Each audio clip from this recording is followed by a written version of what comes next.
食雞嘅驢。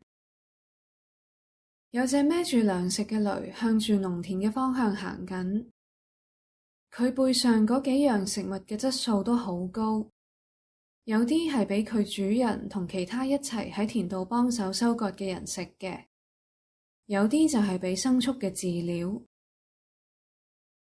隻驢行緊嗰陣，見到路邊有一大棵生得好茂盛嘅雞，就停低去食佢。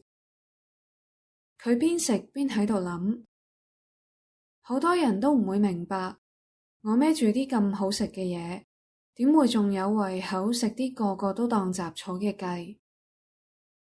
不過我就覺得，世上真係冇嘢好味得過呢隻又苦又吉嘅草。人哋鍾意食咩咪由佢哋食咯，我有棵咁靚咁多汁嘅雞就覺得好滿足啦。好唔好食呢啲都係各有各嘅口味啫。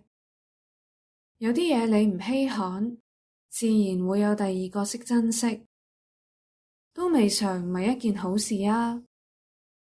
某個智者都講過啦，雜草其實就係啲人仲未知道可以點用嘅草啫嘛。